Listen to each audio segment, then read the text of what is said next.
Speaker, I rise to speak in support of justice and rights for First Nations people in New South Wales on behalf of the electorate of Newtown.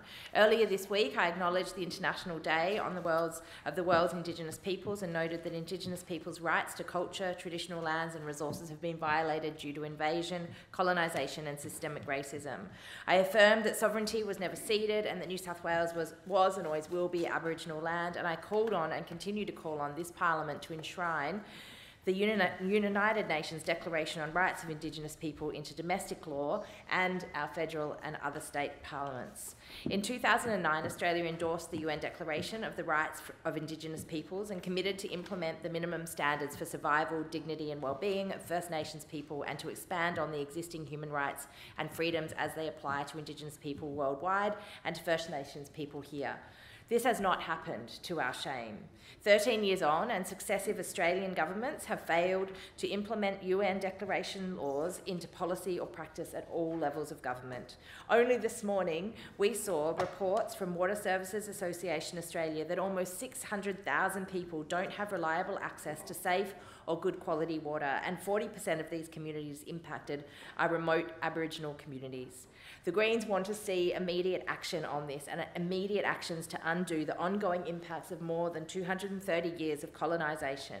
We must acknowledge and stop the ongoing grave violations of human rights perpetrated by white Australia against First Nations peoples.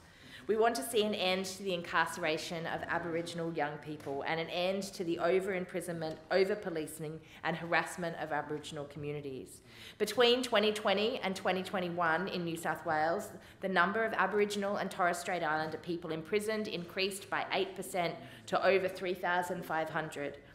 This is significantly higher than the 5% increase that was seen nationally. These are disgraceful statistics, and every politician who has a seat in this chamber knows that they are. I acknowledge the tireless work of so many First Nations organisations and activists who have been leading the movement for justice and resistance for so long, calling for an end to deaths in custody, an end to the ongoing removal of Aboriginal children and young people from their families, and for sovereignty and justice through treaties. Having joined countless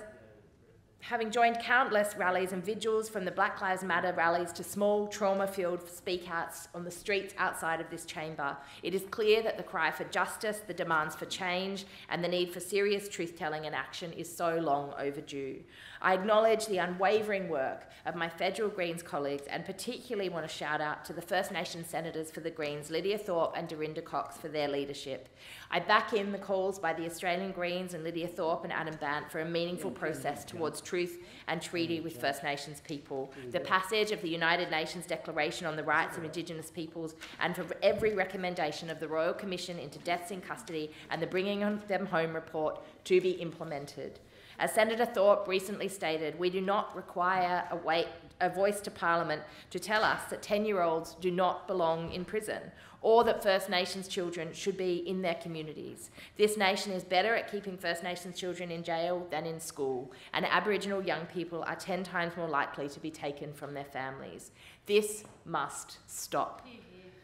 We can do much right now in New South Wales. We can back in the calls to raise the age of criminal responsibility, but we must go further to end this horrific and unacceptable situation. We can and must move away from policing and prisons as the solution. There is no justice in those options as a solution.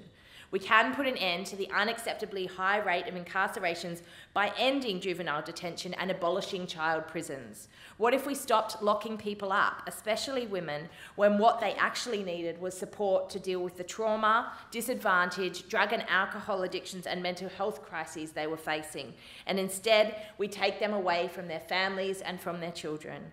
We can start to move towards a more just system, justice that would see an incessant and systemic over-policing of young people stopped, of First Nations people and activists over-policed and over-represented in our justice system, and by abolishing the outrageous and racist suspect target management plan used by the New South Wales Police. And we can start breaking the cycle of incarceration and injustice and intergenerational trauma by genuinely investing in housing and supporting people when they come out of jail. No more reports or reviews. One thing is needed, and what is needed is action.